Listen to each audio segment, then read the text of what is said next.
패전한 일본은 정말 가난했었습니다. 패전 후 일본의 경제는 해외 식민지 및 생산시설의 파괴로 인해서 붕괴되었습니다. 하지만 1950년대 한국 전쟁의 반발로 인한 대규모 특수를 통해 전쟁 물자 보급으로 외환 보유액을 높여 해외로부터 자본재와 원자재를 구매할 수 있는 여력을 확보하였고 일본 경제를 기사회생시키는 결정적 계기가 되었습니다. 또한 선진기술의 도입과 산업 합리화를 진행하면서 패전 이전의 수준의 경제를 회복하고 본격적인 고도 성장기를 맞게 되었습니다.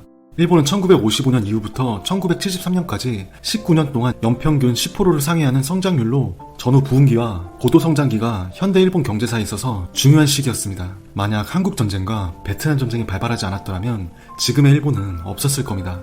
1965년 한일 기본조약의 체결 시점에는 한국의 1인당 GDP는 100달러였지만 일본은 한국의 7배였습니다. 2019년도에는 한국이 31,000달러, 일본이 39,000달러로 격차가 점점 줄어들고 있습니다. 한국전쟁 이후 외화를 벌기 위해 소변을 모아 외화를 벌었다는 사실을 아시나요? 소변에서 유로카이네스라는 효소를 추출해 만든 유로키나제는 혈전 용해제로 수출됐습니다. 당시 유로키나제 1kg은 2,000달러가 넘는 고가의 수출품이었다고 합니다. 수출할 물품이 변변치 않았던 당시 한국으로선 한 방울의 소변도 아쉬웠습니다. 그런 한국이 이제는 세계 6위의 수출 대국에 이름을 올리고 있습니다.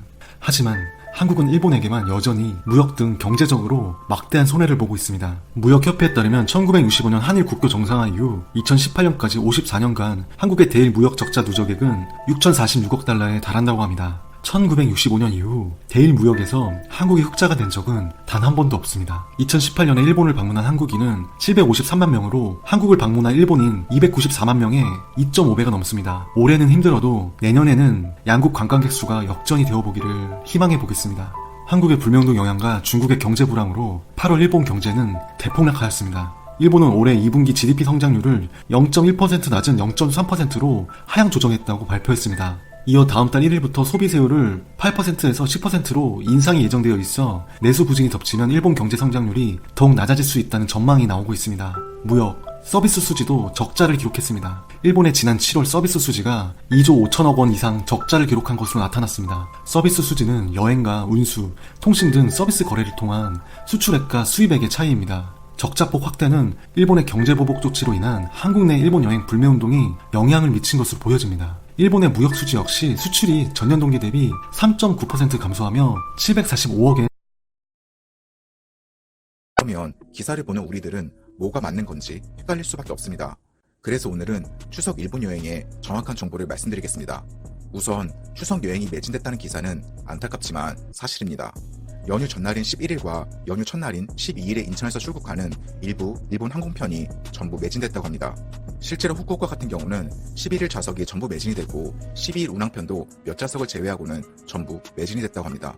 또한 오사카와 도쿄 역시 추석 연휴 기간 동안 좌석이 거의 매진됐습니다.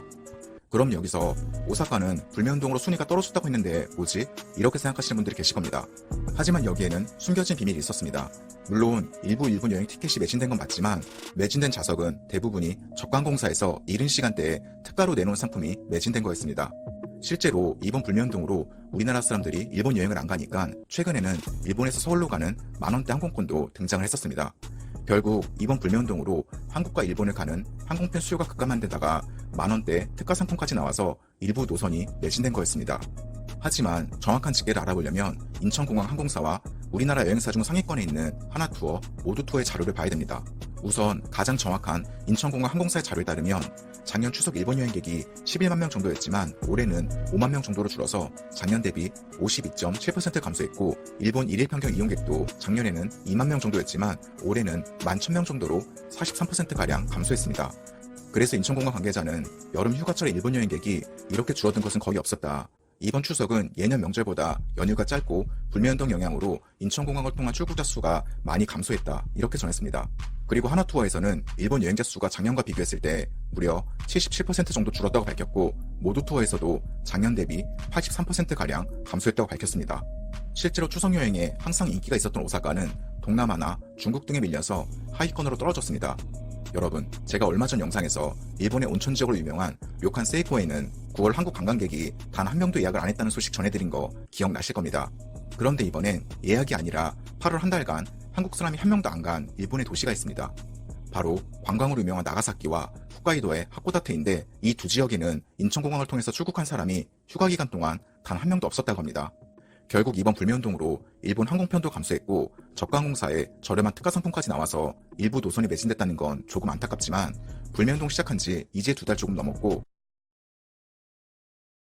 보도를 접한 일본인들은 놀랍다는 반응입니다. 정말 그렇게 경제 효과가 있었나? 라며 현실을 모르고 있던 사람도 있었습니다. 참고로 대마도 경제는 한국인이 먹여 살리고 있다는 말이 있을 정도입니다. 10억엔이라 현재까진 경미하다 라며 본인 월급이 80% 감소해도 경미하다고 말할 수 있을지 궁금한 사람도 있었습니다. 평소 관광을 가지 않는 보통 일본인이 나쁜 거예요. 관광객이 돌아올 수 있게 빨리 한일 외교 정상화를 시행하라 라며 일본 정권은 외교적 실리를 챙기라고 지적하는 사람도 있었습니다. 양보할 필요 전혀 없다. 절대 하지 마라. 여기서 양보하게 되면 국익의 손실은 수억엔쯤 되는 소동이 일어날지도 라며 자국인들이 고통받고 있음에 공감하지 못하는 사람도 있었습니다. 이렇게까지 된 것은 한국인을 신뢰해서이다. 일본인이 오지 않는 원인을 제대로 분석하고 대책을 연구하지 않았던 것이 나쁘다. 라며 한국인이 오지 않게 된 배경은 전혀 생각하지 않는 사람도 있었습니다. 아직까지 한국인을 목표로 해? 라는 사람도 있었습니다. 한국인이 오지 않게 되어 영향을 받고 있는 것은 한국인이 경영하는 곳뿐이다. 결과적으로 현지 경제가 좋아질 것. 마인치 신문은 현지인이 기뻐하는 현상을 은폐하고 있다. 라며 사실 없는 내피셜을 말하고 있는 사람도 있었습니다. 아베 외교가 자국을 파괴하는 힘.